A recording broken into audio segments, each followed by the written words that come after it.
राधे राधे गुरुजी, जय श्रीमन नारायण। जय श्रीमन नारायण। गुरुजी मेरे 3 प्रश्न हैं। अच्छा, पहला प्रश्न, मैं गोवर्धन परिक्रमा करते करते कहाँ पे गिरिराज गया तो मैंने देखा कि वहाँ पे सब लोग दूध चढ़ा रहे थे। तो गुरुजी वो सारा दूध तो नाली में ही जा रहा है, तो वो एक तरीके से वेस्ट नहीं हो रहा है? बेटा यहाँ आपने सबको भोजन करते हुए देखा हाँ जी, गोपाल में? हाँ जी। यहाँ कुछ वेस्ट दिखा? हाँ नहीं। यहाँ वेस्ट नहीं है ना? नहीं। ऐसा है कि कोई भक्त जी। जब भगवान को पुष्प चढ़ाता है या कोई वस्तु चढ़ाता है तो पुष्प चढ़ाने के बाद क्या हुआ उसका, वो तो जब उतारा जाएगा तो वो तो आप सामान्य दृष्टि से यही लगेगा ये तो वेस्ट है। हाँ जी। लेकिन ये बताओ कि गाय का जो दूध है जी। यदि वो भगवान गिरिराज जी में चढ़ाया जाए तो हमने तो भाव के बारे में दूध चढ़ाने के लिए इस बच्चे ने क्या कहा जरूर सुनेगा। आप लोग वीडियो के अंदर देखते रहे हमारा जगह कथा चैनल को सब्सक्राइब कर देना, कमेंट में आधा आधा जरूर लिखना। ऐसे वीडियो देखने के बेल आइकन जरूर दबाना आप लोग। से चढ़ाया ना, भगवान को पिलाया, क्योंकि बेटा प्रहलाद जी ने कहा कि इस खंबे पे भगवान है, तो खंबे से भगवान प्रकट हुए कि नहीं? हुए। प्रहलाद जी के लिए जी। कौन से भगवान प्रकट हुए? नरसिंह। हाँ, तो नरसिंह भगवान खंबे से प्रकट हुए ना, तो खंबे पे यदि भगवान प्रहलाद के लिए प्रकट हो गए तो हमारे लिए गिरिराज जी तो साक्षात भगवान हैं। जब हम दूध पिलाते हैं तो सामान्य दृष्टि से तो यही लगता है कि नाली में जा रहा, पर भक्त के भाव से तो ऐसा लगता है कि वो भगवान ही ग्रहण कर रहे हैं। ठीक है, क्योंकि यदि भाव की दृष्टि देखी जाए, गरीबों में भी बांटना चाहिए बेटा, लेकिन गाय का दूध है, गाय रोज दूध देती है, ऐसा है ना। शराबी शराब पीता है, तो शराबी जब शराब पीता है तो बताओ शराब यदि 100 रुपए की आती है या 50 रुपए की आती है तो वो शराब पीने वाला पैसा वेस्ट कर रहा है कि पैसे का सदुपयोग कर रहा है? वेस्ट कर रहे हैं। वेस्ट कर रहा है जी। तो फिर किसी शराबी से ये क्यों नहीं बोला जाता कि आप पैसा क्यों वेस्ट कर रहे हो शराब पीकर? वो पैसा किसी गरीब को बांट दिया जाए, किसी की भूख मिटा दी जाए, क्यों नहीं पूछा जाता ये सवाल? शंकर जी के ऊपर दूध चढ़ाना, गिरिराज जी पर दूध चढ़ाना, वो गाय का दूध है। गिरिराज जी पर ही गैया चराते थे भगवान, गिरिराज जी पर ही गैया चराते थे भगवान, तो गिरिराज जी को ही भगवान ने गाय का दूध भी पिलाया।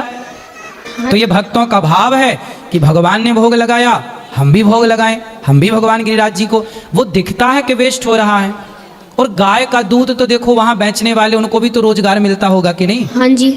5 रुपए का दूध बेच रहे हैं, 10 रुपए का दूध बेच रहे हैं, हजारों लोग दूध बेच के अपना रोजी रोटी कमा रहे हैं। तो शराब पीना यदि पैसा वेस्ट है तो शराबियों से क्यों नहीं ये सवाल किया जाता कि आप पैसा वेस्ट क्यों करते हो, ये गरीबों में क्यों नहीं बांट देते? ये बात सही है कि गलत है? सही है गुरुजी। केवल दूध को ही, गिरिराज जी को ही, शंकर जी को ही हम टारगेट क्यों करें? उन मूवी बनाने वाले सुपर डुपर स्टारों से भी तो पूछा जाए कि तुमने शंकर जी के ऊपर दूध चढ़ाने के लिए मूवी बनाई, तो किसी शराबी से पूछ लेते कि भाई तुम शराब क्यों पी रहे हो? गरीबों की तुम्हें तभी याद नहीं आई जब शराब करोड़ों की बिक रही है और ये फिल्मी जगत के लोग शराब का खूब प्रचार करते हैं। आप बताओ, आप क्या सही है क्या गलत है? आप बताओ। गुरुजी आपकी बात ही सही है। कौन सी बात सही है? कि जो आपने बोला कि उनसे क्यों नहीं पूछते, तो ये वेस्ट नहीं है, अपनी अपनी श्रद्धा है। हाँ, ये अपना भाव है ना बेटा। हाँ जी। और दूध भी चढ़ाने वाला कितने का चढ़ाता है? 10 रुपए का चढ़ाता है जी। 20 रुपए का चढ़ाता है बस। और शराब तो 100 रुपए की पी जाता है, और शराब से कैंसर भी होता है, नुकसान भी होता है। जबकि दूध तो यदि पड़ा है तो उसे चींटी आके चाट लेगी, चींटी जी कोई ना कोई जीव तो जमीन में पड़ा पा ही लेगा। नाली में यदि बह रहा है, एक्चुअली क्या है ना बेटा, आजकल नालियां हैं, पहले जितने भी मंदिर थे, शिवालय थे, सारे मंदिर शिवालय नदियों के किनारे थे। किसके किनारे थे? नदियों के और तालाबों के, झीलों के। तो जितना भी दूध इत्यादि चढ़ता था ना, वो जाता था नदियों में, और नदियों की मछलियां दूध का पान करती थी, दूध पीती थी। अब चूंकि वो नदियां ही नाला हो गई, अब जैसे यमुना जी हैं। हाँ जी। यमुना जी तो यमुना मैया है ना, लेकिन इतना आजकल नाला मिला दिया कि अब शुद्ध जल बचा ही नहीं, नाला ही नाला दिखता है। ऐसे ही ना बेटा, बहुत सारी नदियों को, जैसे शंकर जी उज्जैन में है महाकाल, वहाँ क्षिप्रा नदी है।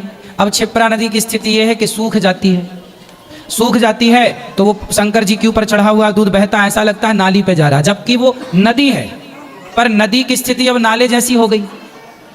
तो दोष तो हम लोगों का है ना कि हमने नदियों की रक्षा नहीं की, हमने नदियों को नाला बना दिया, और नदियां थी तो मछलियां थी, मछलियां थी तो दूध वेस्ट नहीं था, मछलियां पीती थी। आप बताओ सही है कि गलत है? सही है गुरुजी। क्या सही है? यही कि अपना अपना भाव है, जो चढ़ा रहा है उसे चढ़ाने दो। चलो अब दूसरा प्रश्न। गुरुजी मेरा दूसरा प्रश्न ये है कि मैं जब पढ़ने बैठता हूँ या पूजा करता हूँ तो मेरा मन बहुत भागता है गुरुजी, लगता नहीं है तो। कोई बात नहीं, मन का स्वभाव ही भागना है। ऐसा है, मन सबका भागता है, मेरा भी भागता है, आपका भी भागता है, आपके माता पिता का भी भागता है, और यहाँ जितने बैठे हैं ना सबका मन भागता है। बस आपको इतना काम करना है कि मन भागे तो मन को भागने दो, मन के साथ आप मत भागना। यदि आपका मन भाग रहा है तो भाग, मैं नहीं भागूंगा तेरे साथ। यदि मैंने अपने पे कंट्रोल कर लिया तो मन कब तक भागेगा? एक दिन आएगा छतरी के नीचे कंट्रोल होगा, कहाँ जाएगा भाग के? इसलिए मन को साधो बेटा, ये प्रैक्टिस से होगा, अभ्यास ये नहीं तो कौनते है, अभ्यास करो। धीरे धीरे आपका मन आपके कंट्रोल में होगा। कैसे होगा? आपको लिखना आता है? हाँ जी। तो आपने लिखना कैसे सीखा? धीरे धीरे प्रैक्टिस करके। प्रैक्टिस की ना? हाँ जी। साइकिल चलानी आती है? जी। सीखे कैसे? प्रैक्टिस कर करके। फिर यदि प्रैक्टिस करने से साइकिल चलानी आ गई, प्रैक्टिस से आपको लिखना आ गया, प्रैक्टिस से आपको पढ़ना आ गया। जब आप पढ़ते थे ना शुरू में तो आपको का खा क म ल 3 अक्षर जोड़े जाते थे, क म ल, लिखा तो कमल, हाँ जी। है ना? फिर आपको पढ़ना आ गया। जैसे प्रैक्टिस अभ्यास से पढ़ना आया, लिखना आया, उसी तरह मन को भी अभ्यास से वश में करना। यदि प्रयास करो वश में करने का तो मन भी वश में हो जाता है धीरे धीरे। फिर मन भागेगा नहीं, कंट्रोल कैसे होगा? प्रैक्टिस करके होगा। करत करत अभ्यास के जड़मति होत सुजान। क्या करोगे मन को वश में करने के लिए? अभ्यास करेंगे। अभ्यास, ठीक है। गुरुजी मेरा एक तीसरा प्रश्न और है, अगर मैं तुलसी की माला धारण करता हूँ तो और अब मैं लहसुन प्याज खा लेता हूँ तो तुलसी खराब हो गई? ना, खराब नहीं हुई, तुलसी तो ठीक है। तुलसी तो कंठ में है, हृदय में है, अच्छी बात है। लहसुन प्याज तामसी है, इसलिए नहीं खाने का बोला जाता। लहसुन प्याज खाना कोई पाप की श्रेणी में नहीं है। मांस खाना पाप है, शराब पीना पाप है, पर लहसुन प्याज पाप की श्रेणी में नहीं है। ये आयुर्वेद है, लेकिन तामसी है, भगवान जी का भोग नहीं लगता। तो भक्त सोचता है कि जो हमारे भगवान नहीं खाते वो हम क्यों खाएं, इसलिए लोग नहीं खाते। पर जो खाते हैं वो पाप नहीं है खाना, ना खाओ तो भी अच्छा है।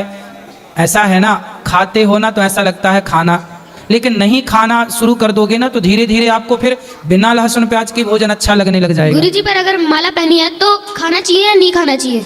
वो आपकी श्रद्धा है। ना खाओ तो बहुत अच्छा है, धीरे धीरे छोड़ दो बहुत अच्छा है। खा रहे हैं आप तो वो पाप की श्रेणी में तो नहीं है। आप अपनी इच्छा से उसे छोड़ दें या आपकी अपनी इच्छा जो है वो करें। गुरुजी मेरे भैया आए हैं, वो भी कुछ कहना चाहते हैं।